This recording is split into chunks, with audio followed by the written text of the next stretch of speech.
To fa, babbar magana, wato jadawalin sunayen jagorori a duniya da ƙasar Iran za ta sheƙe a madadin ɗaukan fansar mutuwan Ayatollah Khamenei ya fa fito. Ga jadawalin nan a hannuna ka saurara ko da kwai sunanka kai ma a ciki. Wato ƙasar Iran ta fitar da jadawali na jerin sunayen mutanen da ake ikirarin cewa za ta sheƙe su a matsayin ɗaukan fansar kisan Ayatollah Khamenei. Wannan jadawali na samo shi ne daga gidan jarida na ƙasar Iran, Tasnim News Agency. Na same shi a The Times of India, wanda suna ɗaya daga cikin kafofi da ƙwarai da gaske suna ƙoƙari wurin fito da abubuwa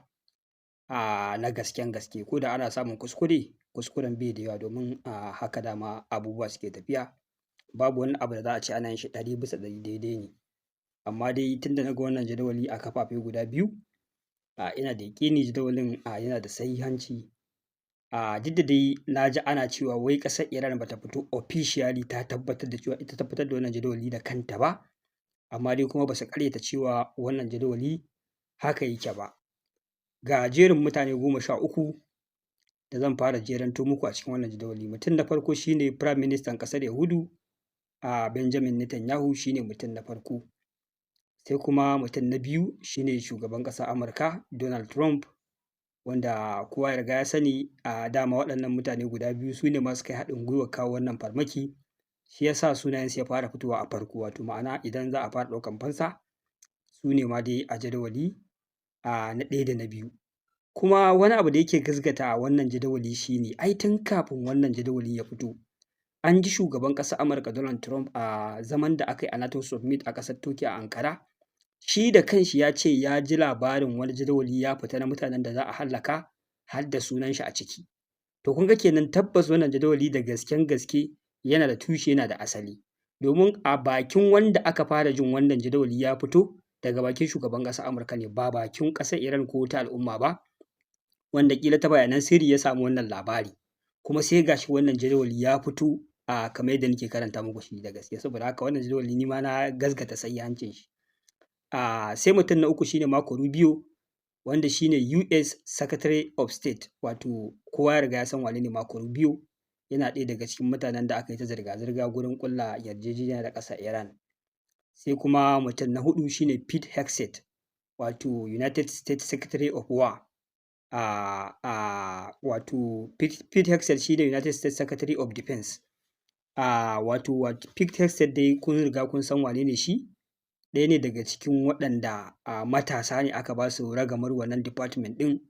wanda wannan department ɗin a tarihin ƙasar Amurka ina jin ba wani mutum mai shekaru irin nasa da ya taɓa riƙe wannan ministry. Kusan ana ganin yana ɗaya daga cikin mai hamasa da kawo ruɗani da chaos da ingiza ƙasar Amurka ta rinƙa tafka kurakurai marasa iyaka a wannan yaƙi,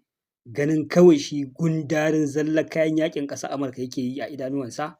da kuma sojoji da kawai kamar sa yi tsawa ƙasar Iran ta ƙare, yana ganin cewa kamar ta hanyar yaƙi ta hanyar harba makamai a iya yin nasara. Ya jarraba dabaru iri daban-daban amma babu nasara. Yana ɗaya daga cikin wanda ya tunzura a yi wani operation a Strait of Hormuz, operation Project Freedom, wanda aka tanaji jiragen yaƙi 100 da mayaƙa 15,000 aka ce kawai a je a share komai a buɗe Strait of Hormuz. Suna zuwa da aka fara cillo musu ruwan makamai ba shiri suka yi kwana aka ce an dakatar da wannan operation ɗin. To daga ƙarshe dai sai na daina jin motsinsa ma kwata-kwata. Ni labarin ma ya ce a yi wani abu ko ya ce za a yi wani abu na daina ji, saboda ina jin basirarsa ta ƙare ne ko kuma dai ya gaza a irin nasa ƙoƙarin, sai dai 'yan barazana kawai sama-sama, ba dai kamar farkon fara wannan yaƙi ba yadda yake cika baki yana ganin cewa kawai shi yanzu shi ne Secretary of War, to zai iya murƙushe ƙasar Iran ta ƙarfi. Na daina jin ɗuriyarsa. To shi ne dai na huɗu a cikin wannan jadawali na ƙasar Iran. Sai kuma mutum na biyar shi ne Brad Cooper, wanda shi ne United States CENTCOM Commander. Wato kowa ya riga ya sani Brad Cooper yana ɗaya daga cikin shi ma na gaba-gaba a masu ingiza ƙasar Amurka, ko da yake ai aikinsu ne, dole su ne suke riƙe da madafun iko na harkar yaƙe-yaƙe na ƙasar Amurka. Dole su rinƙa yin wasu abubuwa da za su rinƙa nuna ma ƙasarsu da al'ummar duniya cewa suna da izza, kuma suna da ƙarfin ɗaukan mataki akan kowace ƙasa da ta bijire musu ko take nema ta ƙi bin umarninsu ko ta ƙi tankwaruwa. Wannan ba wani abin mamaki a ciki. sai kuma Mark Huckabee wanda shine United States Ambassador to Israel, wanda shine ambassador na ƙasar Amurka wanda yake zaune a ƙasar Yahudu, wanda kun san dai irin waɗannan ambasadojin babu abin da suke sai rura wutar fitina da gaba da ƙiyayya da nemo dukkan wata hanya da za a ƙara ma ƙasar Yahudu ƙarfi ta murƙushe ilahirin ƙasashen Larabawa na Gabas ta Tsakiya, shine mutum na 6. Sai Israel Katz wanda shine Israel Minister of Defense, ai kun riga kun san wannan dai mutum, wanda yana ɗaya daga cikin shi ma waɗanda suke da wutar gaba a kan ƙasar Iran. Yana ɗaya daga cikin waɗanda suka kawo shawarwari a yaƙin da ake a Lebanon, kar a kuskura yaƙin nan ya ƙare sai an kwance ɗamarar dakarun Hezbollah. Kuma yana ɗaya daga cikin waɗanda suka kawo shawarar cewa ko da yaƙi ya ƙare a ƙasar Yahudu ba za ta fice daga ƙasar Lebanon ba, suna nan sun yi buffer zone, suna nan a cikin wani yellow line, za su gaba da operation a cikin wannan ƙasa, wanda irin wannan operation ɗin shine yake janyo yaƙi ya ƙi ƙarewa har abadan abada. Gobe su ce an kashe musu soja ɗaya su kai farmaki, jibi su ce an musu kaza, haka za a yi ta kashe mutane har yaumul ƙiyama, yaƙi ba zai ƙare ba domin uwargijiyarsu ba za ta dakatar da su ba. Wanda shi wannan Israel Katz ɗin shine Minister of Defense na ƙasar Yahudu. Sai kuma Gideon Sa'ar, wato shine Israel Minister of Foreign Affairs. Sai kuma Eyal Zamir shine Israel Chief of Army Staff. Sai kuma wasu daga cikin jagorori na ƙasashen Turawan Yamma, wanda su ban ma sanya aka yi suka shigo cikin wannan yaƙi ba. Kusan zance na gaskiya ba sa ɗaya daga cikin kwata-kwata waɗanda suka goyi bayan wannan yaƙi. Hasali ma sun ƙi ba da gudunmawa kowace iri ta a yi wannan yaƙi da hannunsu, musamman a yi amfani da iya base ɗinsu ko kuma wani abu. An ma yi kira gare su su zo su taimaka a yaƙi ƙasar Iran, sun ƙi. An kira gare su zo su kawo jiragen yaƙi da sojoji a zo a yi maja a buɗe Strait of Hormuz, duka sun ƙi. Kusan ana ganin shi kan shi ɗaya daga cikinsu ma, wato Prime Minister ƙasar Ingila, wato Keir Starmer, shi ana ganin yana ɗaya daga cikin abin da ya sa ma aka nemi ya resigning, bisa yadda takun saƙa ya mugun ƙamari tsakanin shi da ƙasar Amurka da dai sauran abubuwa makamantan haka. Waɗannan jagorori guda 4 su ne Giorgia Meloni, wacce ita ce Prime Minister ƙasar Italy, sai Keir Starmer shine Prime Minister ƙasar United Kingdom, sai kuma shugaban ƙasar Faransa Emmanuel Macron, sai kuma Friedrich Merz shine Chancellor of Germany. To waɗannan mutane ban sanya aka yi sunayensu ya shiga cikin wannan jadawali ba. Duk da dai akwai gaɓar da nake ganin ta iya yiwuwa ta nan ne suka shigo. Wato alaƙar waɗannan mutane ta ɗan yi tsami tsakaninta da ƙasar Amurka. Idan lamari ne na taimakon ƙasar Amurka, suna ja da baya, dalilin takun saƙa da ya shiga tsakanin membobi na ƙungiyar NATO. Amma kuma alaƙarsu da ƙasar Yahudu ta gefe ɗaya, suna ba ƙasar Yahudu gudunmawar da ba kowa ba ne yake ba ta a faɗin duniya bayan ƙasar Amurka sai su, musamman ƙasar Germany da ƙasar Ingila. Kai duka waɗannan ƙasashe ina jin ƙasa ɗaya ce ba ta da kyakkyawar alaƙa da ƙasar Yahudu, ita ce ƙasar Faransa. Ita tana ɗan takun saƙa da ƙasar Yahudu, har an ga wasu tarori da aka yi na baje kolin makamai ma a ƙasar Faransa. Ƙasar Faransa ta ƙi amincewa ƙasar Yahudu ta zo ta baje kolin makamanta. Akwai takun saƙa mai ƙamari a tsakaninsu. Amma waɗannan guda 3 ina da yaƙini ta iya yiwuwa a dalilin da ya sa suka shigo, alaƙarsu da ƙasar Yahudu ne personally. Amma kuma a wannan yaƙi kamar yadda na gaya muku, ba sa goyon bayan Amurka kuma ba su ba ta haɗin kai da ƙwayar zarra ba. Sai dai shi ta wannan ɓangaren ana ganin takun saƙan da ya shiga tsakaninsu da ƙasar Amurka ne a ɓangaren wato haɗakarsu ta ƙungiyar NATO, musamman yadda aka ga ƙasar Amurka tana ƙoƙarin ƙwace Greenland,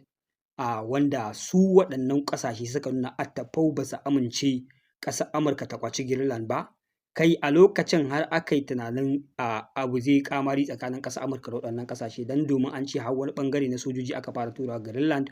wai za a hana Amurka ta mallaki wannan yanki. Lokacin da abun ma ya wuce iyaka, har sai da aka ga ƙasar Amurka ta fara ikirarin withdrawing ɗin sojojinta daga ƙasar Germany. Kai har ma ta cire sojoji 5,000 ta mai da su ƙasar Poland daga ƙasar Germany, wanda wannan lamari ya yi ƙamari, matuƙar ƙamari, ana ganin an samu takun saƙa. har ila yau dai da nake gaya muku haɗakar ƙungiyar NATO tana ɗan rawa bisa wani son zuciya da abubuwa da ƙasar Amurka take gaɗa da waɗannan ƙasashe suna ganin cewa ƙasar Amurka take so ta shigo da shi a tsakankaninsu. Musamman shi kan shugaban ƙasar Amurka an ga yadda ya fusata ran shi ya ɓaci yadda yake ganin cewa to yanzu a matsayinsu na waɗanda suka fi kowa ba da percentage a cikin wannan haɗaka ta ƙungiyar NATO